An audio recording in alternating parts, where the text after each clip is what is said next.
Hello, everybody. I'm Jesus, And I'm Andre. and welcome back to another episode of the Let's Go to the Movies podcast. We have another guest today, Garrett. Hi, Garrett. Would you like to introduce yourself? Sure. Hi. How's it going? I'm an Emerson student, and I love movies. Really happy to have you here.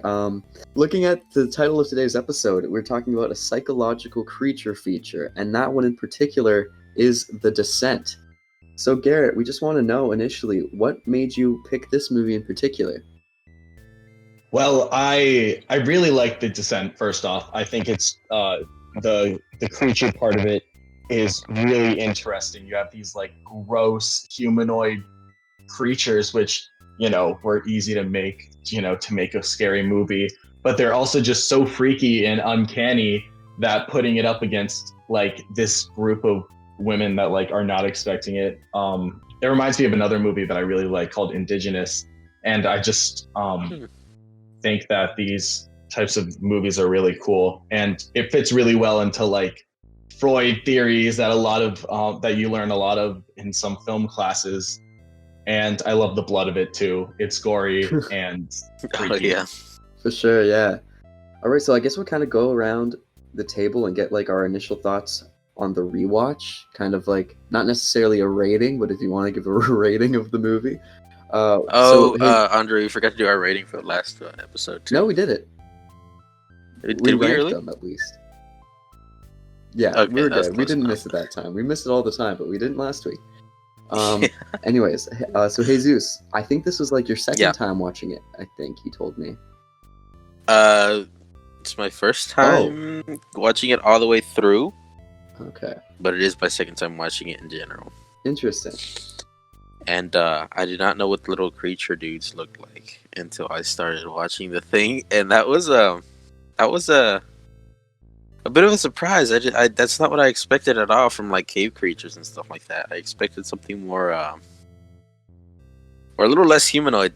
But that's really cool. I really like how they designed the people. It hits that uncanny valley of like, it's human but it's not.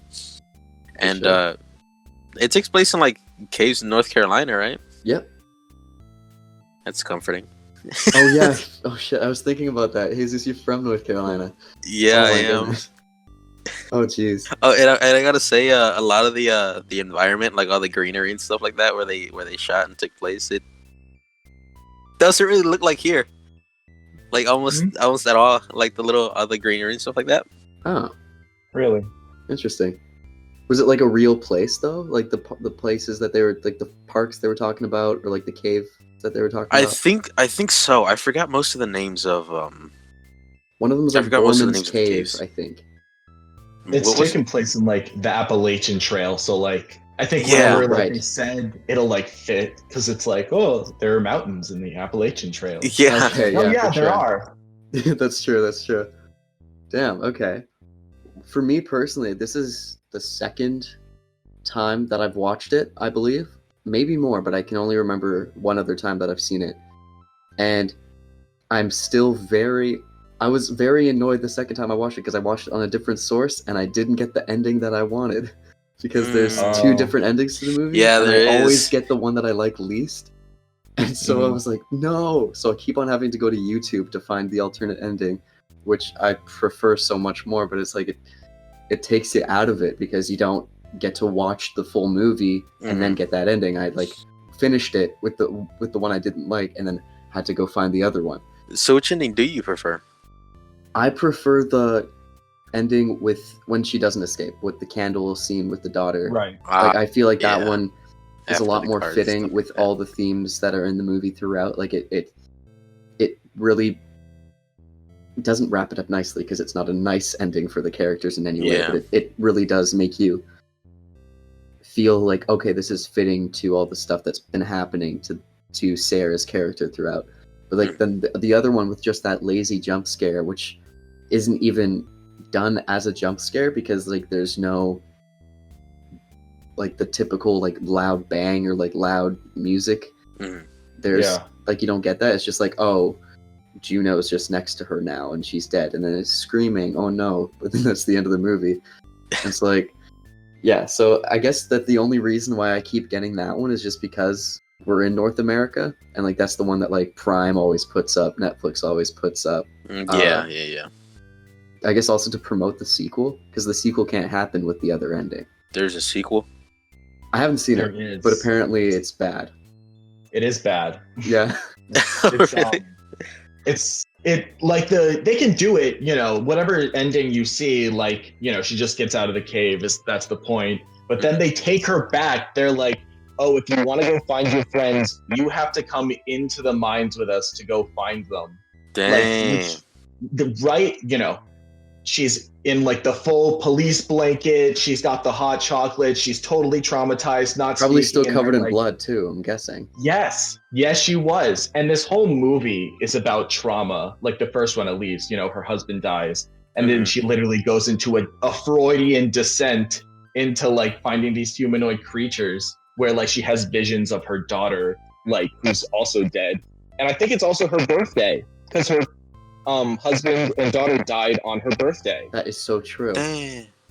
And like it's all about her trauma going into this, and then it has like such a nice ending where, if you want to appeal to people and make it seem like she might still be alive, like you'll cut out the last scene where she's still in the cave and just cut it at her outside, which just, it's like, oh, instead of continuing with this trauma and trying to work through it, because you can't get through it in just one night.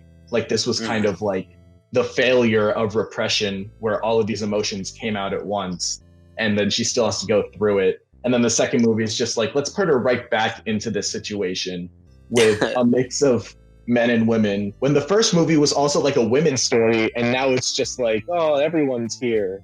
Like it's stupid. And then there's also this old dude who protects the park apparently, and like so like people don't know about the humanoid crawlers, so he like sometimes just like kills people and pushes them down into the mines. Ooh. And that just puts like a whole other spin on the meaning of the movie. It completely screws it up. I don't like that. I didn't know that was a part of the sequel. Now I really don't want to watch it.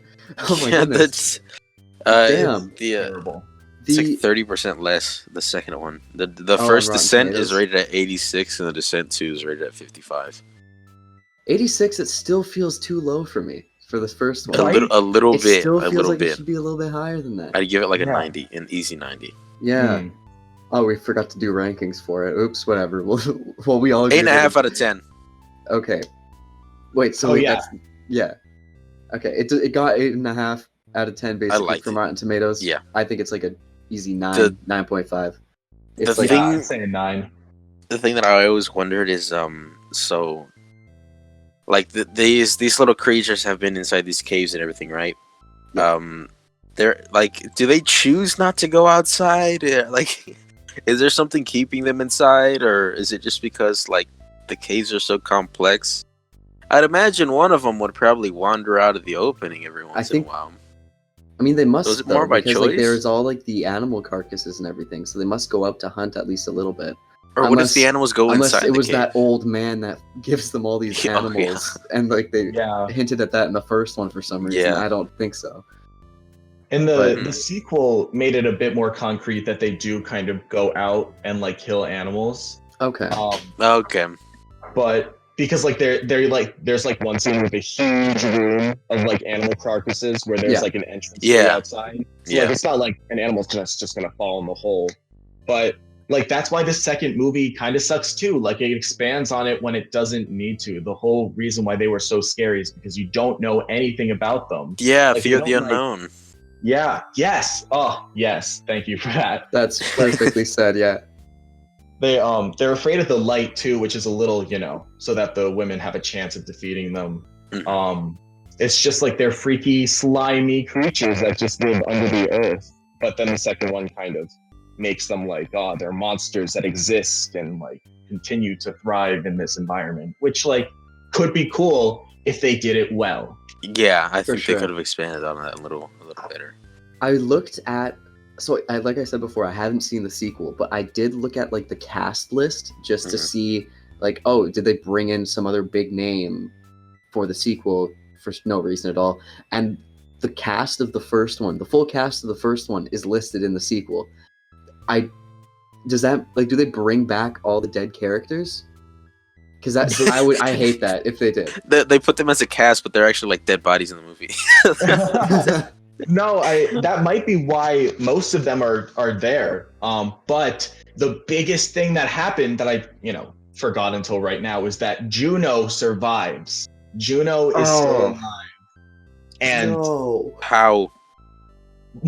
There's nothing like she was axed in the shoulder with like one of those sharp climbing tools, in the first one, and then in the second one it's just like a wound. Like it's just like a wound that she can tolerate, and she's like still stuck down there. And then they meet up with her, and she's like holding a torch, and she's like, "Follow me this way. Like I know the way. Like I've been in these caves for 5 more hours than the other girl has been."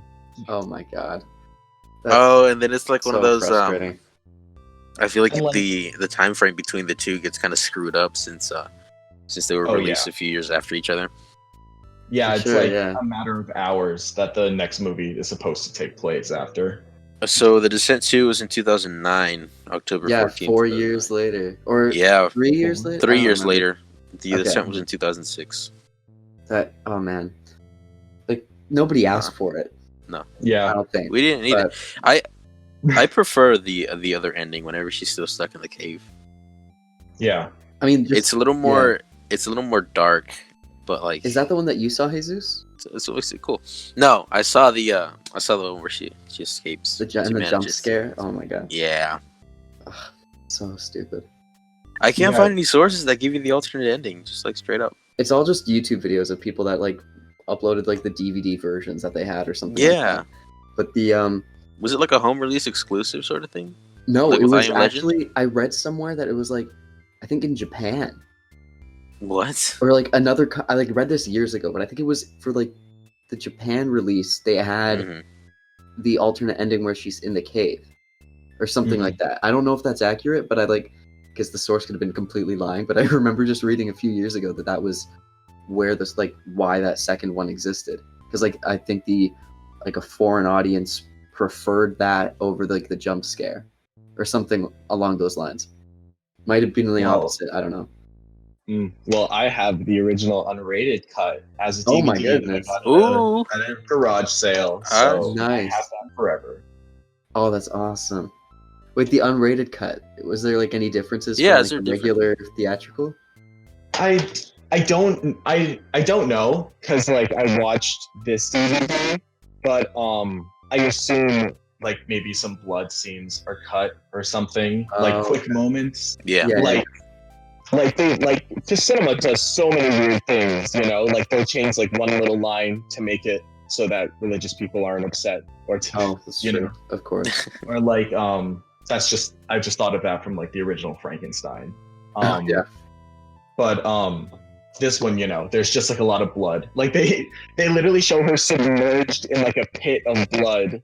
That is true. Oh man. Yeah, I was gonna ask about that. The China version looks like, or the Chinese version looks like. Where does that blood come from? Just the. But why is it still fresh? I don't know. And why is it so much? Okay, wait, actually, I don't know. Oh, I thought it was like from the animals and junk, right? Like in theory it would be, but I mean, there were a lot of animal carcasses. I mean, there was like a tunnel system that like went from like the room with all the carcasses to that like pool, so it could have been like just kind of like a river sewage type thing. I suppose, yeah. It must smell so bad in there. Strange. Oh, don't! Why did you make me think about that? I never thought about that before. Why you put that into my brain? The entire cave system must smell really bad. There is something about caves that really creep me out. It's not so much that I am claustrophobic, but caves just no. I don't like them. It's just like an endless system that you can stay lost in. Yeah, exactly. And then like the movie doesn't even help because that. Okay, I'm not saying it could really happen. I'm just saying that like there's some freaky stuff in some caves sometimes, That's true, man. But the way that they like played with the claustrophobia, that I just found out was like, okay, they really made it not only scary but also irritating, and I really appreciated the way they did it was with Holly's character, because it's like her character isn't necessarily meant to be liked because she's like constantly doing shit that is like putting herself and potentially the others of the group at risk by like running through the caves, falling down a hole and like breaking her leg at one point. But like just an idiot. her reckless yeah, but like her recklessness though, it's like I like was getting really annoyed by it, but then that made it even more scary for me because I was like, oh god, her running like this, it's gonna be something bad's gonna happen. So it like really heightened up that like level of claustrophobia that I felt personally, at least. But then it also just kind of it antagonized Holly to a certain extent, which I found interesting. Yeah, just a little bit. One thing that I did look up at one point was this article that explained how, Garrett, you probably have like some thoughts on this. It might be related to the essay you wrote on Freudian descent. This whole movie, Sarah is actually the killer in the situation. But like not denying the fact that those creatures exist, but it's like her paranoia like elevated everything to make the rest of her group paranoid, so that they ended up dying by their own hand or something like that, or like their own paranoia caused them to kill each other. Because you do see Sarah technically kill Beth out of mercy to some extent, and then if you don't think about the descent too, she killed Juno as well. And so it's kind of like, yeah, this article, I mean, I don't even know. It might have been Screen Rant, honestly, so it might have been some stupid source. But I like found it really interesting because I was like, dang, this could be really valid for like how, like the thought process behind her character and everything. Because you do see her descend into, well, I mean, you probably are aware of this, Garrett, but like she descends into madness like when she's like separated from everybody, and even like up to that point, she's starting to be that way. And there's this moment that I found super interesting that really ties into that idea, where she's in that pool of blood and she just killed one of the crawlers and she's just screamed at the top of her lungs. And then it cuts to, I forget who it is. I think it was Becca, Sam, and Juno together. And they just look down the cave because they heard the scream and they thought it was a crawler. So like that's how they reacted. They like started running away from the scream, which was Sarah, and so that instantly made me think, oh, Sarah has become a crawler in some extent herself. So she's like caused that fear to be within her own friends, and like ended up leading to them dying because Sam just dies like 2 minutes later.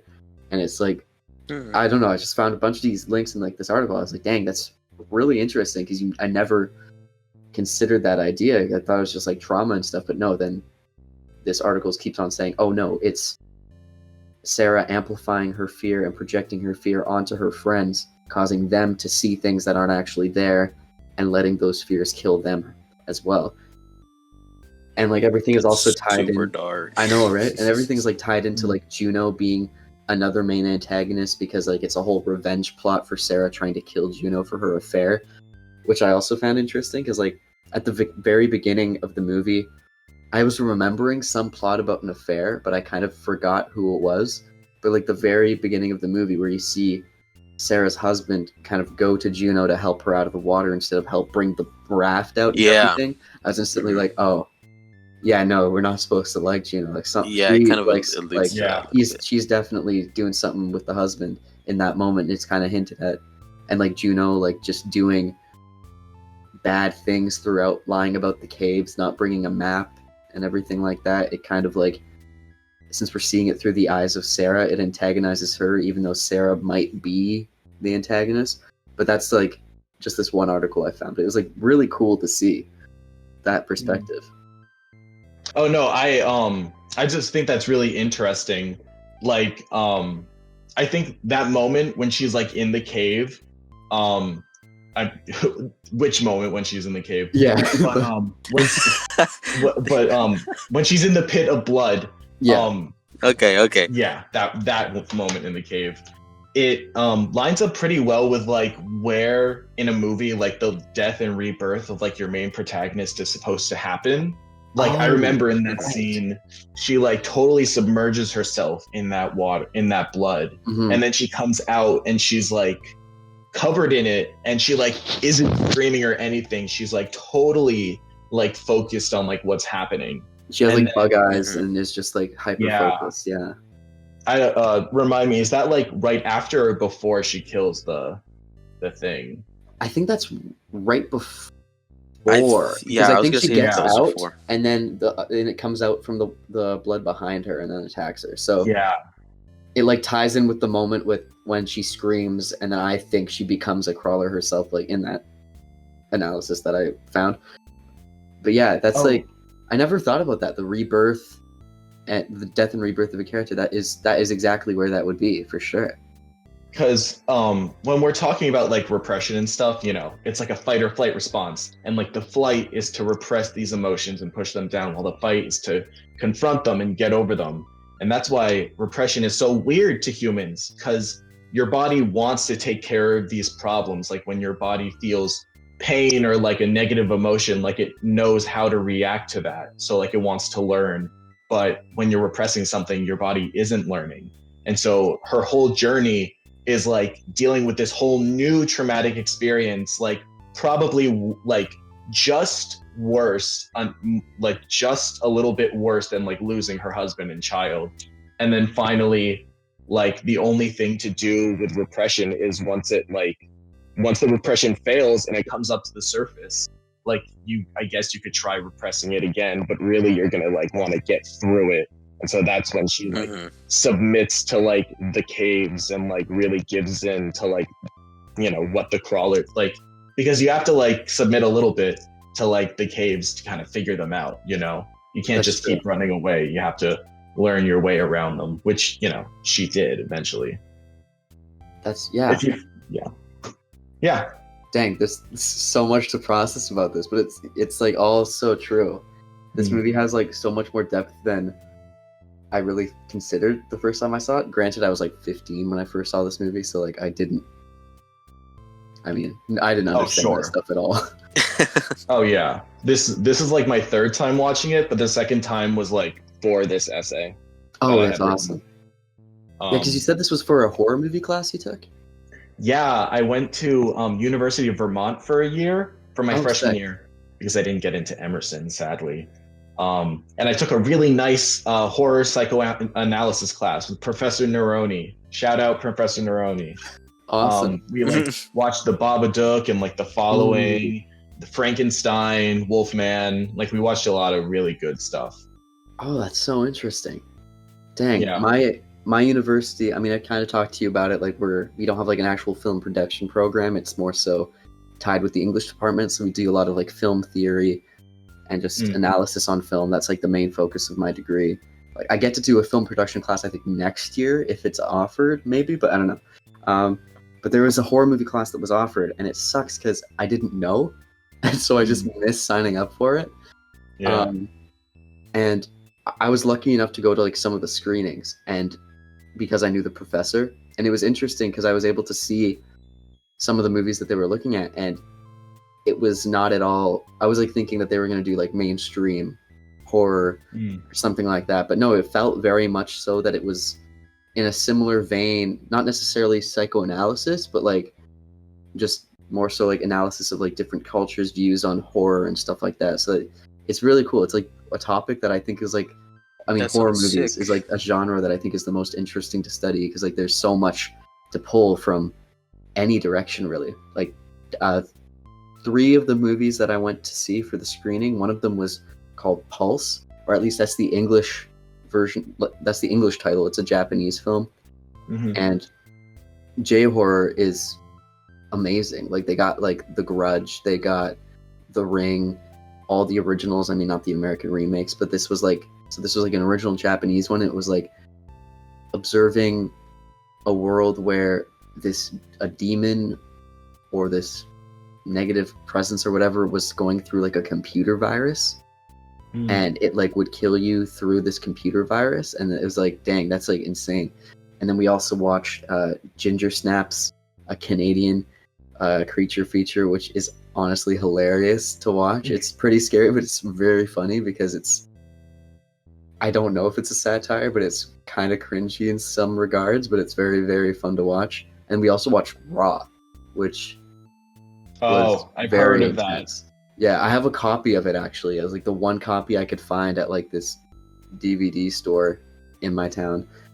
And that is the first time I actually had to walk out of a movie for at least a couple minutes because it just was so nasty in some parts. But like now I can sit through it. I'm fine. After another rewatch, I was good. But yeah, like it's absolutely a topic that you can do so much with, and like hopefully, like if at any point I can get into like the film industry, like at least making one horror project would be so rewarding because you can do so much stuff with it. You don't have to be like James Wan and focus on like jump scares and stuff like that. You could be a lot more subtle. Not saying that James Wan's movies are bad. I really love most of them. Oh no, I love The Conjuring. You know, yeah. Everything else is up for grabs, in my opinion. It's up in the air. Oh, didn't James Wan do the Insidious franchise? I'm not sure. Hold on. I don't think so. I'm gonna look that up. If he didn't, then I feel bad because I assumed that he did. No, I just like. Oh, he did. Like, he made at least. Did? He made the first one, and the second. Those were good. It makes no he's sense 5, why Annabelle 6. was so bad. I don't know, but Insidious 1 and 2 are my all-time favorite, like modern, like. And the Saw movies? Paranormal horror movies. Mm-hmm. For sure. But yeah, like those ones are still like not at all the same category as like The Descent, which is not even. There's not even a lot of jump scares in The Descent, honestly. That first one, when they just get into the cave and they look through the green screen, and there's like one of them just hovering over like one of the girls. That is, that's the. Okay, you're right. That is a very well placed jump scare. Oh my goodness. That was the best one. That was the best one. It really. Oh my god, it was that. That's like the first time we see it too. Yeah. Like in full. Well, not. It's not natural light, but that's the first time that we really get to see like the full figure of like the crawlers. Yeah. There's one other moment that Sarah said, "Oh, well, it's when Sarah sees the crawler like with her flashlight in like when she like kind of walked away when Holly was had her leg broken, and she was like, I saw something. Yes. That one was really cool. But then she said, I saw it before too. I don't remember that. I don't remember her seeing it before that moment. It's like like I forget which. I might be like getting them mixed up or like using the same scene for both.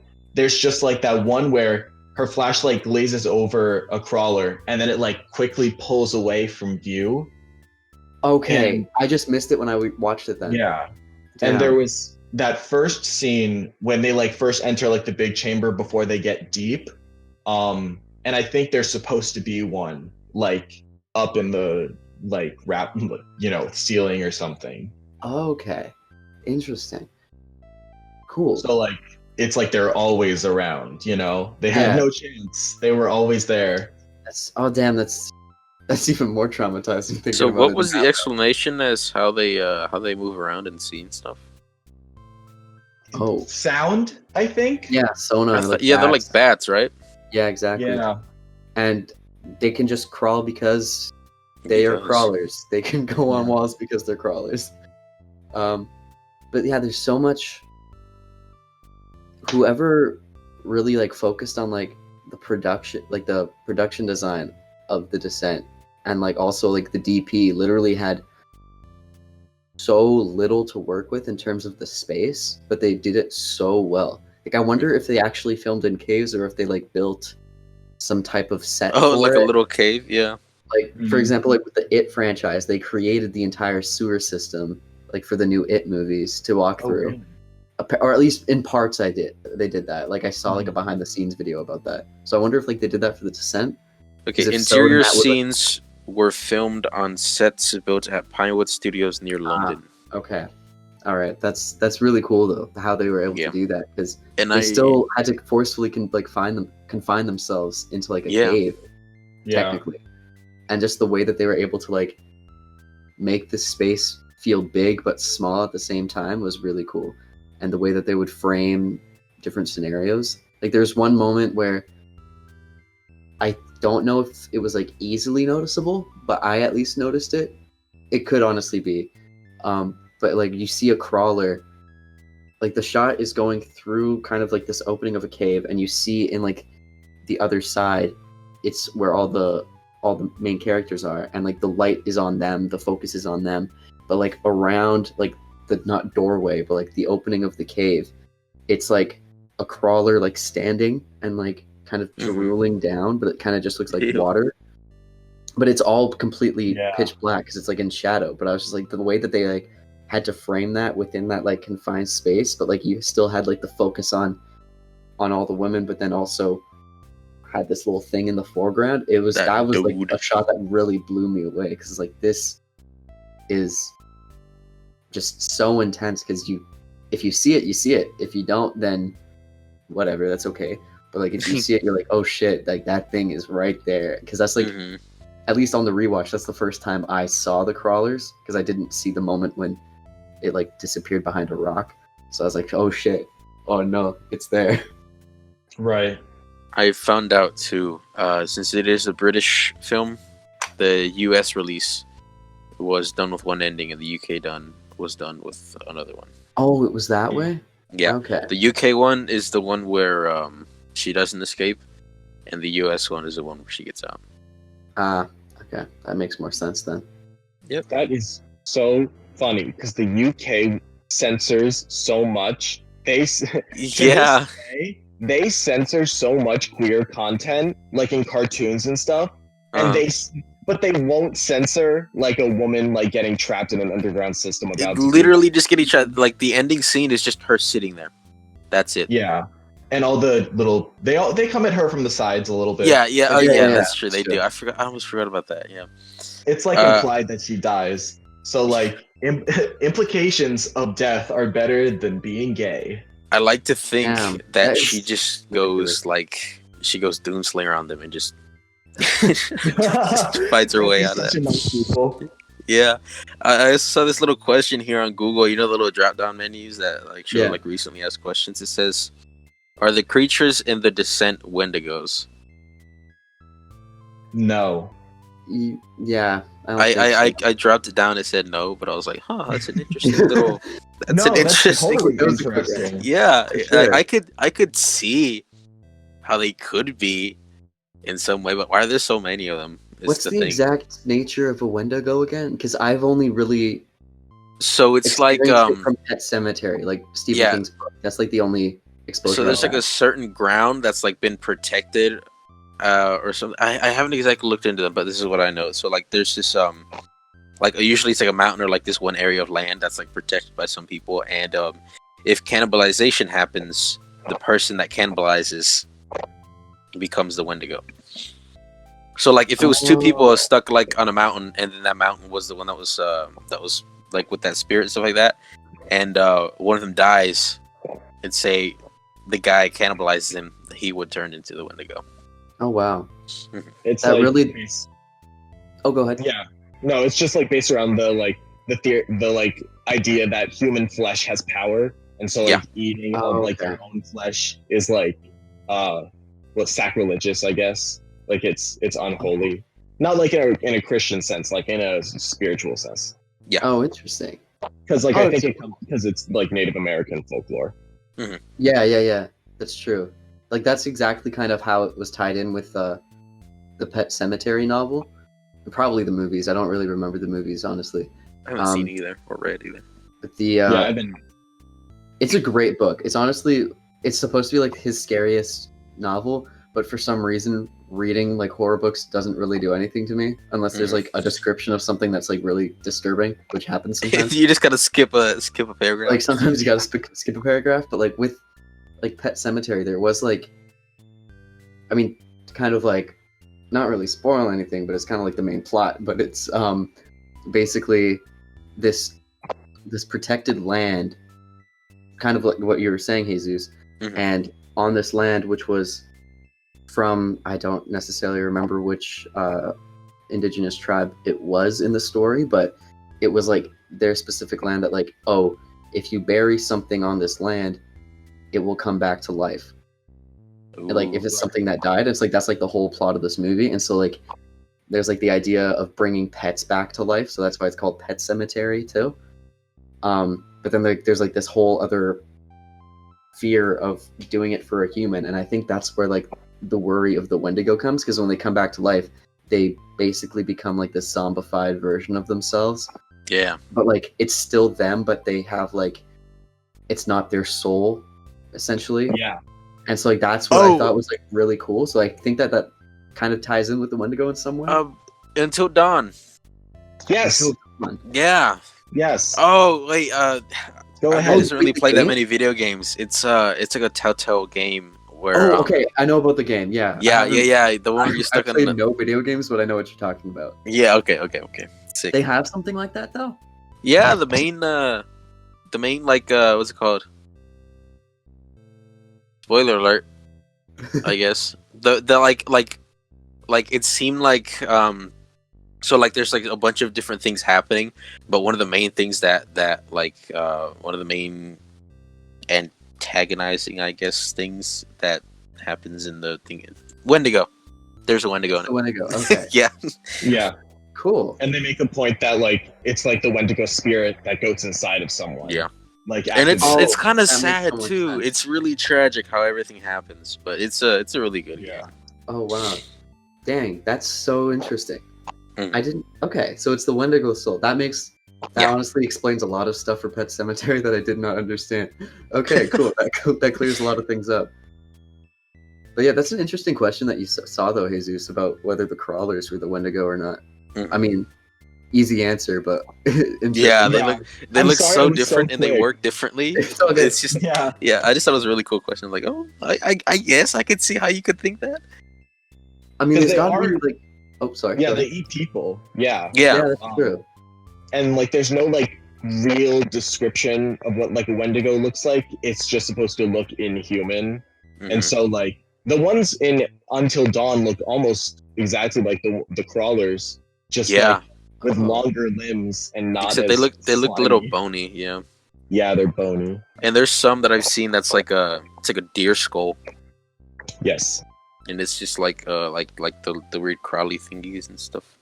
Wow. It's a book, The Descent, The Is Descent's it? a book. Yeah. I would read that. 1999 science fiction novel, science fiction Oh, slash it's horror. probably not- Oh. I guess it could be science fiction, but I feel like that's kind of stretching it because of the evolution of the dudes.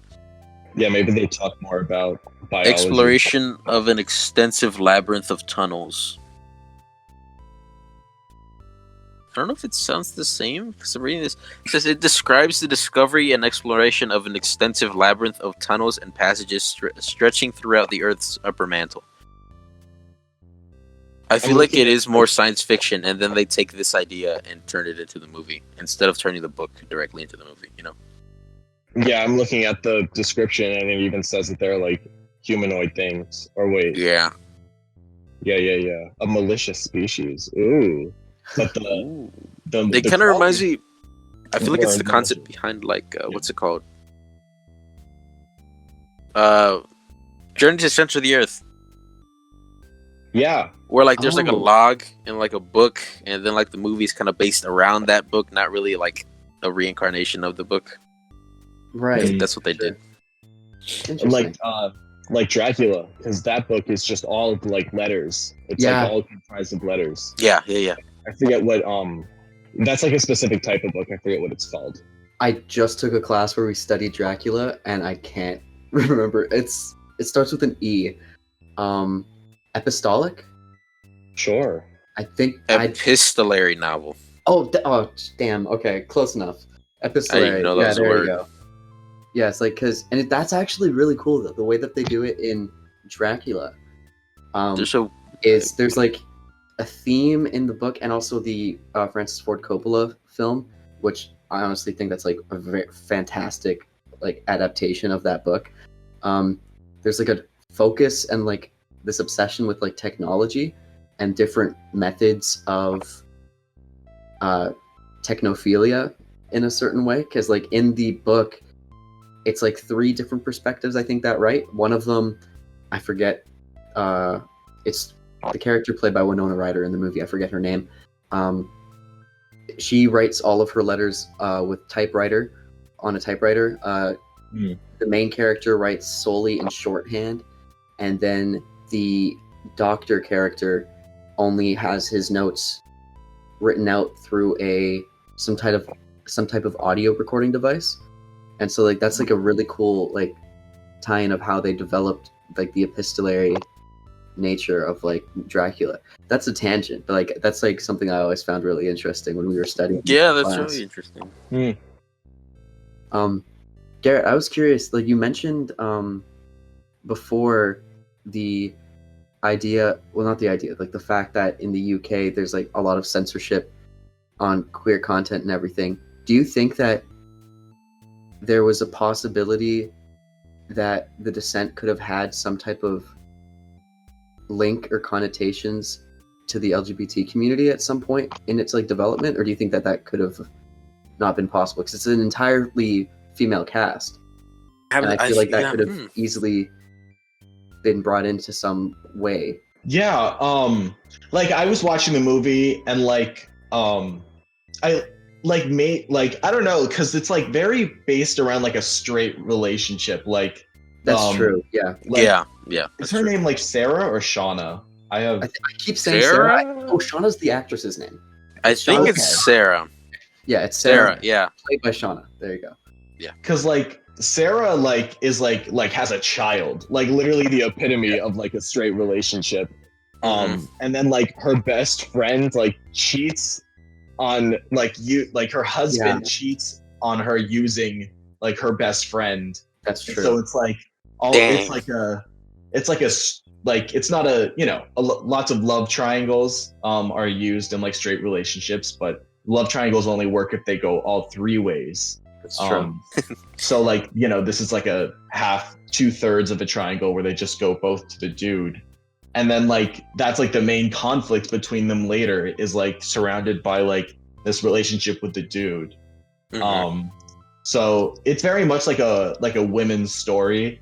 I think it dances the line where if it weren't so much about her trauma, it would be just like female torture porn. Like, because a lot of horror movies go down that path where it's like Hostel, the second, if you've seen like I know of Hostel, I haven't seen them though. I haven't seen any of them. It's just, you know, it's like the Saw movies, like people pay money to like torture people.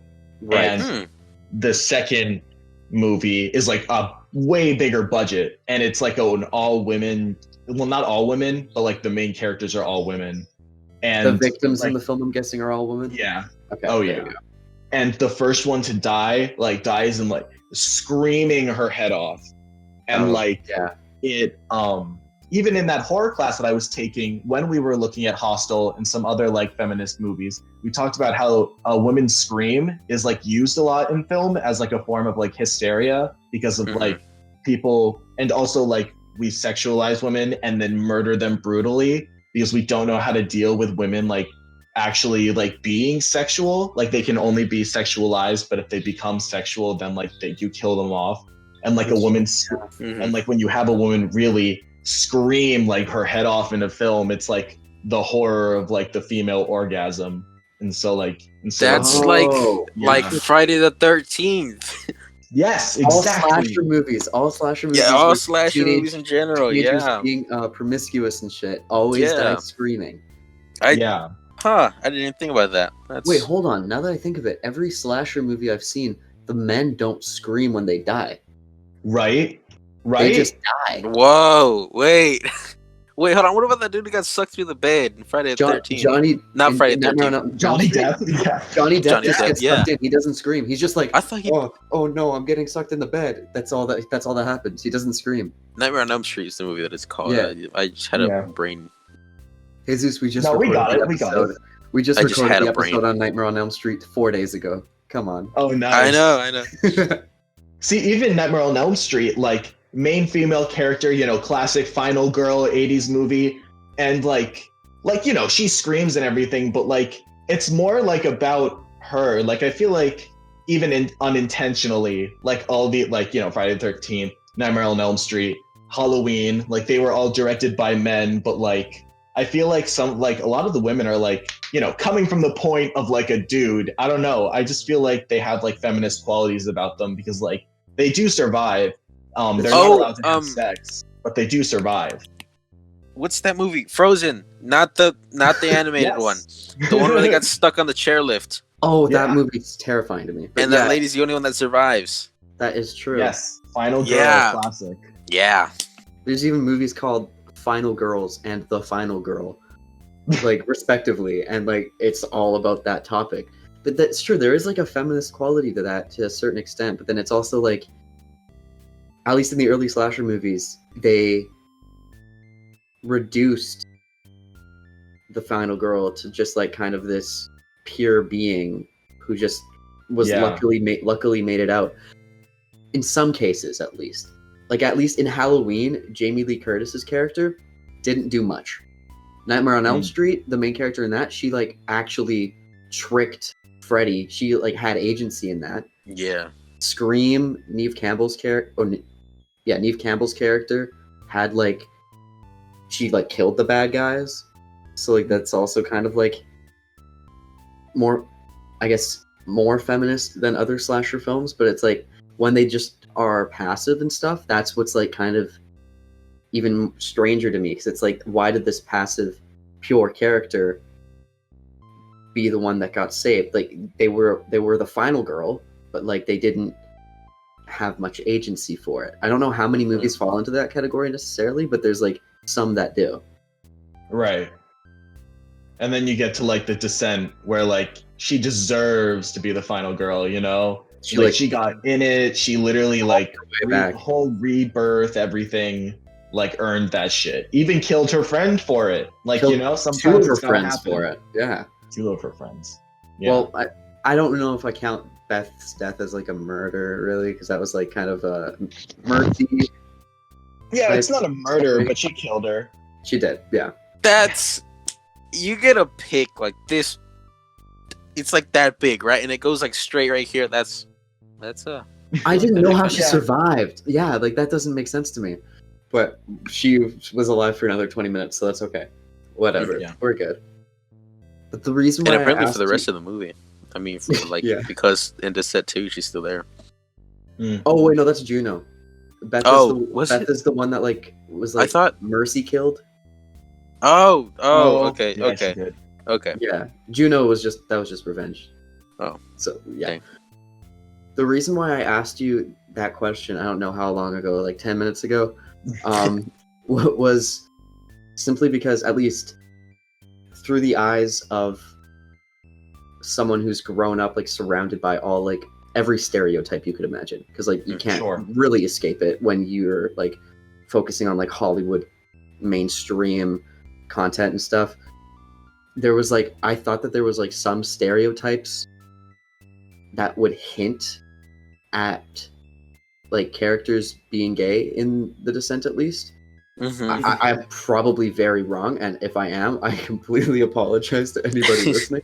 But there's like with Holly's character, at least, that was like, I thought that like, okay, there could easily be ties to basic stereotypes that are like very reductive of lesbians, and that I think it could. That's why I asked you that question, because I was like, it's strange how there's like this character that could easily fall into the stereotype depending on the viewer of the film coming from a country that censors this content all the time. That's kind of what I was wanting to ask, but I could be very wrong, and I probably am.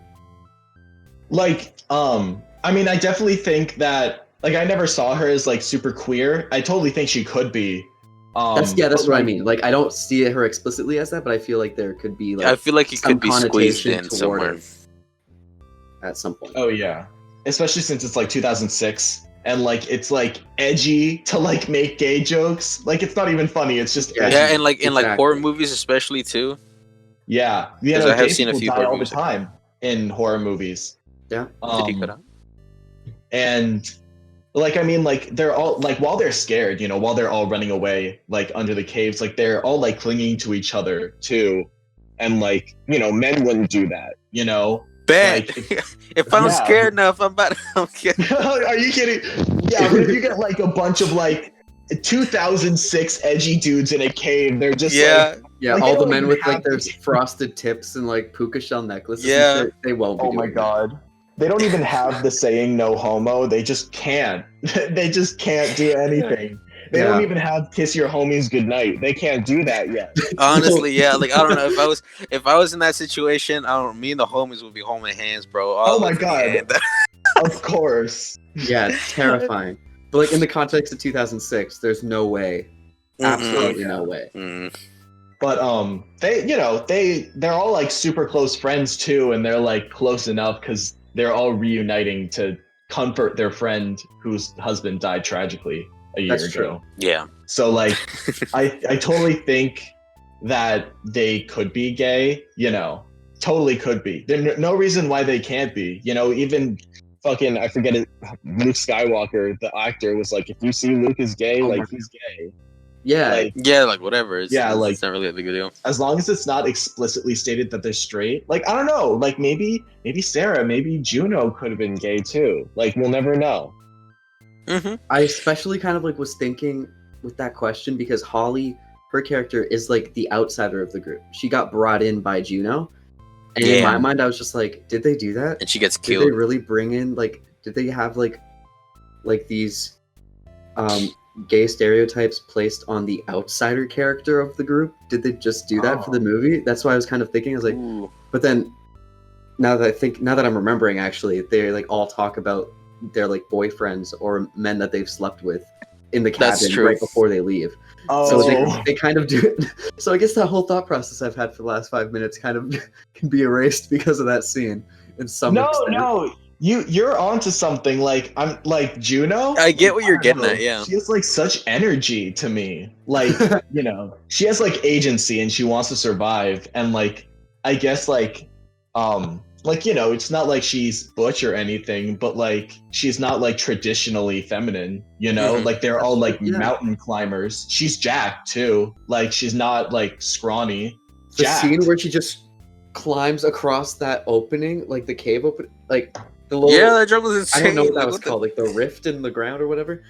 First of all, terrified me. Second of all, holy shit, she's strong. Oh my god. Yeah, Insane. right.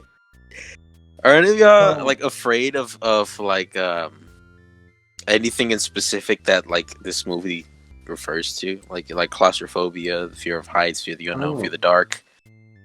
The moment where they're like really doing like a crawl, like that's like a climbing term, where like it's like only your body flat on your stomach can you like Mhm. crawl through.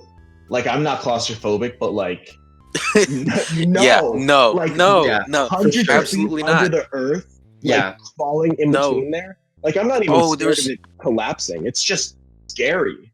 Yeah, I'm there was more so scared of like the collapsing part, like having read and watched 127 Oh, hours. that's I'm true. just like, yeah. I don't want to ever go climbing in any capacity. I'm too paranoid. There was this one guy. It was a story. I can't remember what cave it was, but there's a thing called like the birth canal or something like that, where it's like a really like narrow cave. And this dude's like 6 foot something, so he's like not a small dude. And when they're navigating these caves, they accidentally go somewhere wrong, and he's in the front. Like this is an actual thing that happened. And then they just keep narrowing and narrowing, and at this point, he can't really turn around since it's so narrow and stuff like that too. So in a hope to escape or to find a way out or something like that, he gets to this little ledge. So keep in mind he's on his stomach like that, and there's a little ledge that goes over. So he's like, all right, whatever. So he like gets into this little cave area, right? He's completely upside down, and then by the time he realizes this is only getting narrower, he cannot get out. Oh, And this is a big dude. He had to struggle to get in there. And so like for hours, for like I think I'm not even gonna estimate how many hours it was, but like quite extensively, he was upside down in total darkness in this cave, and like it was so narrow and like super deep down they couldn't get him out. So eventually they just had to like seal the entire cave, and he's still in there.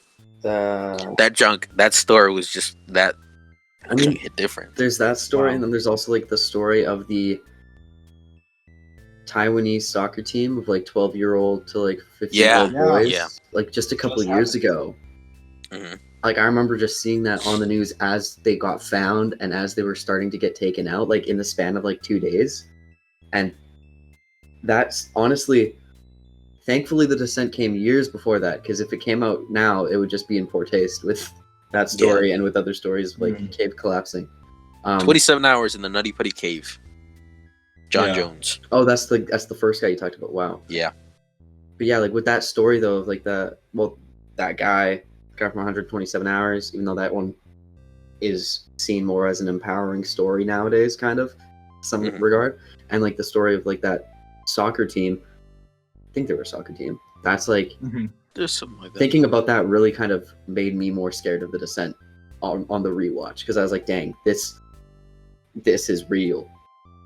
Not the crawlers, but like the collapsing and getting stuck. Like that stuff is real. That's like what was scary. So like answering your question though, Jesus, I'm not generally scared of I'm not generally claustrophobic or scared of heights and stuff, because like, I mean, it would be stupid if I was scared of heights at this point, because I have to like fly across the country every time I want to go back home from campus. So like that would be kind of stupid of me to still have that fear to some extent. But yeah, there's like just kind of small moments in the film that really just get at me more than others. What about you though? Yeah, I get you.